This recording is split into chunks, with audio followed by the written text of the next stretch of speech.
السلام عليكم ورحمة الله وبركاته.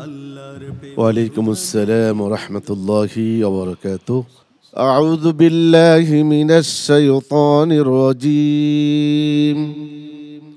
بسم الله الرحمن الرحيم. ولقد آتينا داود وسليمان علما. أعوذ بالله من الشيطان الرجيم. بسم الله الرحمن الرحيم. فإن عصوك فقل إني بريء مما تعملون وتوكل على العزيز الرحيم الذي يراك حين تقوم وتقلبك في الساجدين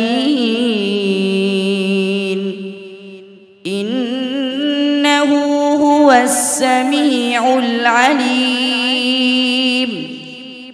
هل أنبئكم على من تنزل الشياطين تنزل على كل أفاك أثيم يلقون السمع وأكثرهم كاذبون والشعراء يتبعهم الغاوون. ألم تر أنهم في كل واد يهيمون وأنهم يقولون ما لا يفعلون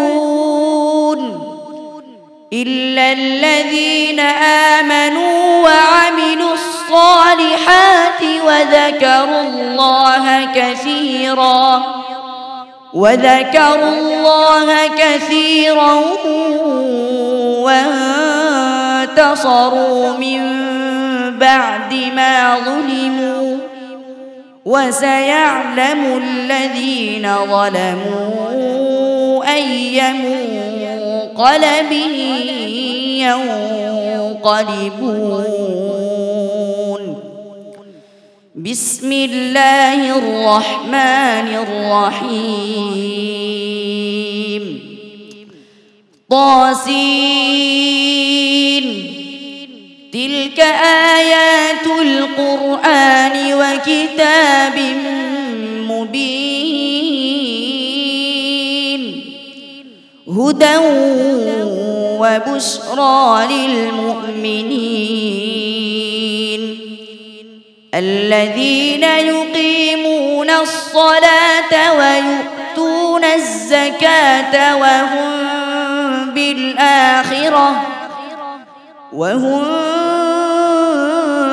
بالآخرة هم يوقنون. إن الذين لا يؤمنون بالآخرة زينا لهم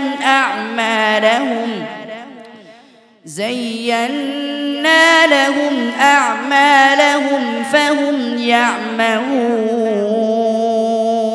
حسبك. أعوذ بالله من الشيطان الرجيم. جهنم يصلونها فبئس المهاد. تشبه 15 নম্বর পৃষ্ঠায় সূরাতুস সাদ। মাশাআল্লাহ মাশাআল্লাহ। অন্য এক জগতে হারিয়ে গিয়েছিলাম প্রিয় দর্শক।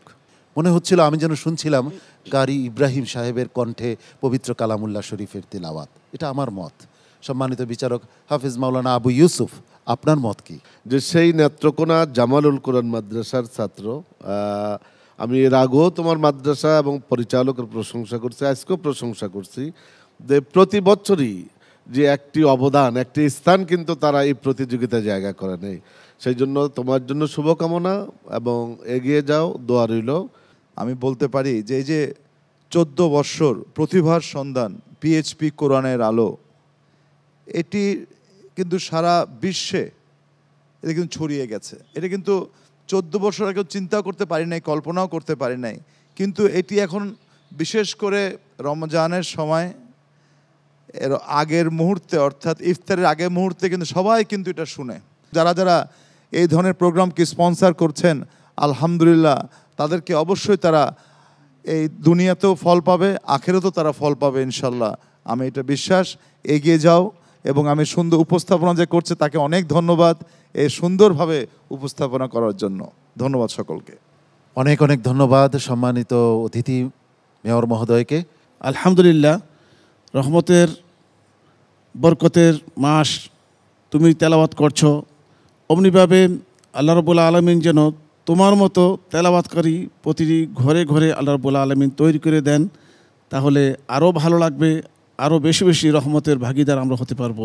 আল্লাহ তাআলা তোমাকে কবুল করুন। জাকারিয়ার তেলাওয়াত শুনে মন্তব্য করছিলেন যে মরহুম কারি ইব্রাহিম সাহেব রহমতুল্লাহ আলাইহির মানে তেলাওয়াতের সাথে তার তেলাওয়াতের সুরের একটা মিল আছে। হজরত যখন তেলাওয়াত করতেন সমস্ত কিছু স্তব্ধ হয়ে যেত। নদীতে বসে যখন তেলাওয়াত করতেন, নৌকাতে বসে সাগরের সমুদ্রের মাছ লাফায় নৌকাতে উঠতো। মানে তেলাওয়াতের মধ্যে এত আকর্ষণ, এত আসর ছিল। তার তেলাওয়াতের মধ্যে এরকম একটা আকর্ষণ আছে, আলহামদুলিল্লাহ, আসর আছে, শুনতে মনে চায়। অনেক অনেক ধন্যবাদ তোমাকে। তুমি একটির পর একটি পর্ব পেরিয়ে যাচ্ছ সাফল্যের সাথে। আজও আশা করছি তুমি ভালো করবে ইনশাআল্লাহ। তোমার জন্য অনেক দোয়া। আসসালামু আলাইকুম ওয়া রাহমাতুল্লাহি ওয়া বারাকাতুহু। পিএইচপি কোরআনের আলো, পিএইচপি কোরআনের আলো।